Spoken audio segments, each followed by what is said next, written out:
The show for today.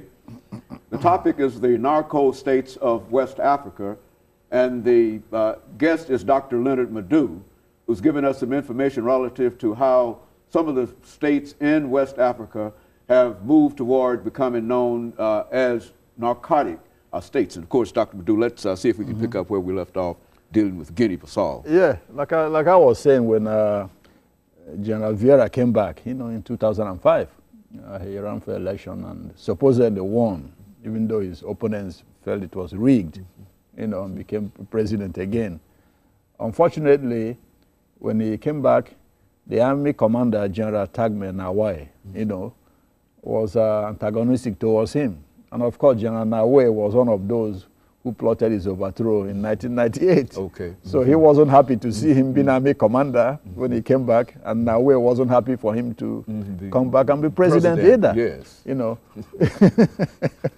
So since then, both of them have been antagonistic towards each other. And of course, while a lot of people know that the drug problem was in there, a lot of the tribal problems was also involved. The majority of the army belonged to a tribe called the Balante, of which General Nawai is part of it.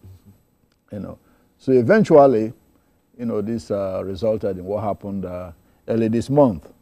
Late December last year, some renegade soldiers attacked the residence of General Vieira.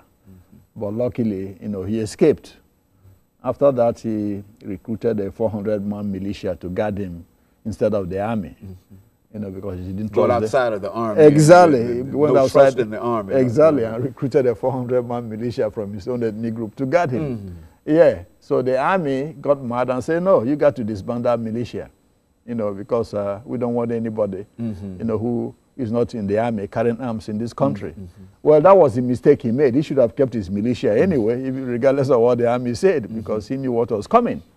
At the same time, he was plotting to assassinate the army commander.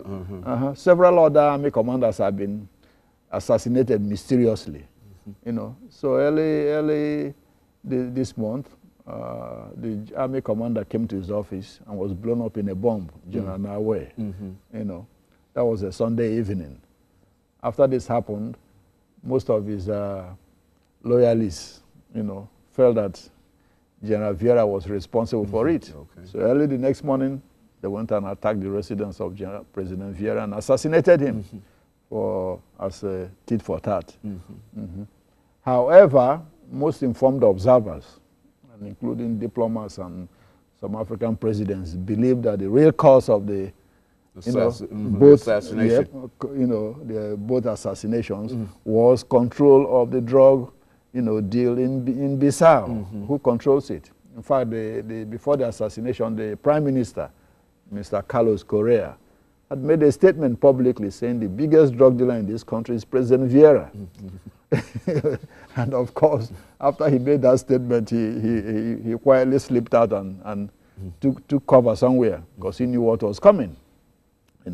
That's what has brought this, attention again to the whole drug problem in that part of Africa. Now, full stop, move to Guinea Conakry. Early, this year, General Lansana Conte, who is the president of Guinea, died after being in power for 24 years. Yeah, he took over power after the death of Ahmed Sékou Touré, who was the first president, of Guinea. And since then, he's been in power and refused to hand over. 24 years. 24 years in power. Had, as usual, the fraudulent elections and re-elections and all that.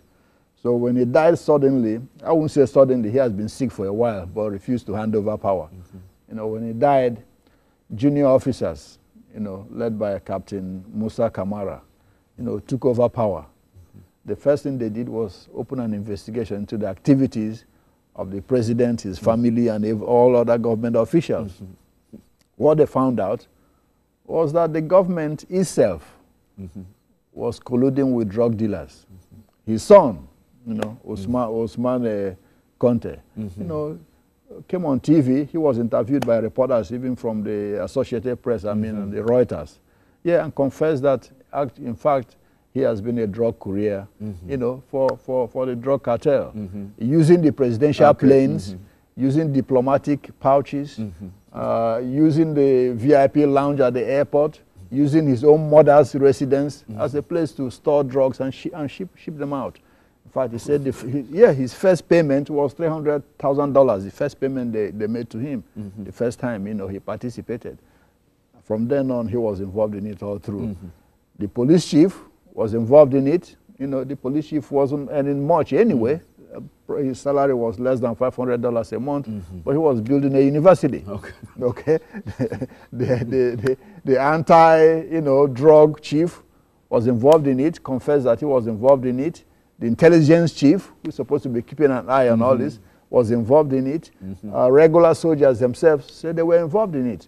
The presidential guard, the guard that guards the president, was used, you know, as a guard to secure those cargo at the airport and bring them into the city, you know. So everybody was involved. And the government was involved in the whole, the government was a drug cartel. Exactly. That's what you're saying? That's correct. The government itself, you know, when the drug is secured by the president's own bodyguards, his own bodyguards, just like the Secret Service now securing drugs, okay, that guards the president.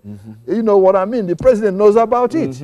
Okay, his own VIP lounge at the airport is used to store the drugs. Walk in there and the drugs. Exactly, over the place. His own wife's private residence, okay, was used to store these drugs. So you see how government collusion. Now I laugh because this is just pathetic, though. Absolutely, that's what makes it sad. You know, that the government that's supposed to be, you know, the guardian of law and order, is itself colluding with the drug cartels. You know, yeah, exactly. That's the problem. So that is exactly why the United Nations is taking a hard look at these countries, you know, and understands that the drug problem cannot be stopped in these countries because the governments themselves are participating. That's right. The government is the cartel. Like, how can the government stop its own activity? That's correct. The government itself in Guinea, Bissau, and Guinea Conakry involved themselves. Okay, shift to Equatorial Guinea, the same. Even the Obiang, who's been there as the president since 1979, you know, is the same. Annobon Island, it's full of drugs.